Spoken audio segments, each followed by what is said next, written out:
Nagsimula ang kwento ng isang gabi, biglang pumasok ang isang magandang babae sa kwarto ni Nick dahil ayaw daw nitong matulog mag-isa. Ang babaeng yun ay si Mary, isang genie na lumabas mula sa isang mahiwagang vase. Mas maaga noong araw na yun, naglalakad si Nick sa tabing dagat kasama ang aso niyang si Julie. Dati siyang singer, pero tumigil siya sa pagkanta matapos ang isang trahedya sa kanyang buhay. Habang nagpapahinga siya sa dalampasigan, tila may narinig siyang humihingi ng tulong mula sa dagat.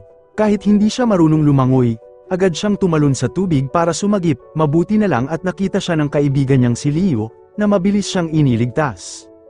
Pagkatapos noon, napansin ni Nick ang isang lumang vase na inanod mula sa dagat kaya iniuwi niya ito sa bahay. Kinagabihan, habang nililinis niya ang vase, biglang umihip ang malakas na hangin at nagsimulang lumiwanag ang buong bahay. Maya-maya, isang napakagandang babae ang lumabas mula sa vase. Nagulat si Nick nang ipakilala ng babae ang sarili bilang si Mary, isang genie na magsisilbi sa kanya at tutupad sa tatlo niyang kahilingan. Noong una, hindi naniwala si Nick, kaya pabiro niyang sinabi na gusto niyang umulan. Biglang bumuhos ang malakas na ulan kahit hindi naman umuulan sa lugar nila. Doon niya napagtanto na totoo pala si Mary. Sinabi ni Mary na kapag natupad na ang tatlong kahilingan ni Nick, saka lang siya magiging malaya at makakabalik sa pinanggalingan niya. Ngunit sinabi ni Nick na wala siyang kahilingan. Doon ibinahagi ni Nick ang dahilan kung bakit siya nawala ng pangarap. Noon kasi, humingi ng tulong sa kanya ang nakababatang kapatid niyang si Jimmy upang maging singer rin, ngunit tinanggihan niya ito. Dahil sa sama ng loob, umalis si Jimmy at naaksidente hanggang sa namatay. Simula noon, sinisi ni Nick ang sarili kaya tuluyan na siyang tumigil sa pagkanta. Habang magkasama sa iisang bahay, unti-unting naging malapit sina Nick at Mary. Lagi silang magkasamang kumakain, lumalabas, at natutulog sa iisang kama. Habang tumatagal, nahulog na ang loob nila sa isa't isa. Ngunit isang araw, umamin si Mary na mahal niya si Nick. Sa halip na sumaya, sinabi ni Nick na hindi siya pwedeng umibig sa isang genie, labis yung ikinasakit ni Mary. Samantala, bumalik sa buhay ni Nick ang dating babaeng nagmamahal sa kanya na si Sophie, kasama ang music producer na si Mason, na pilit siyang pinababalik sa pagkanta. Ngunit ayaw pa rin ni Nick dahil sa trauma niya sa pagkamatay ng kapatid. Habang tumatagal, nagsimulang magkaroon ng selosan sa pagitan ni Nick at Mary. Isang gabi, lumabas si Mary kasama si Leo upang pagselusan si Nick, na iwan namang mag-isang umiinom si Nick sa bahay at doon niya napagtanto na hindi niya kayang mawala si Mary. Habang lasing, inamin ni Nick kay Sophie ang lahat tungkol kay Mary at sa mahiwagang vase.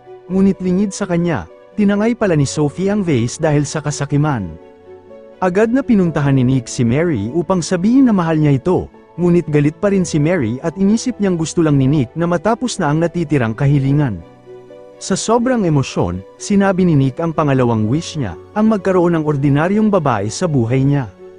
At dahil sa galit at frustration, sinabi niya ang pangatlo at huling wish, na sana'y bumalik na si Mary sa pinanggalingan nito habang buhay. Pagkasabi niya noon, biglang nanghina si Mary at nawala ng lakas. Doon lang naintindihan ni Nick na natupad na pala ang lahat ng wish niya at kailangan ng mawala ni Mary. Ngunit hindi makabalik si Mary dahil hawak ni Sophie ang vase. Nang mahanap ni Nick si Mary, dinala niya ito sa tabing dagat. Doon muling bumalik si Mary sa loob ng vase. Habang umiiyak si Nick, itinapon niya ang vase sa dagat at halos gusto na rin niyang sumunod dito dahil sa sobrang lungkot.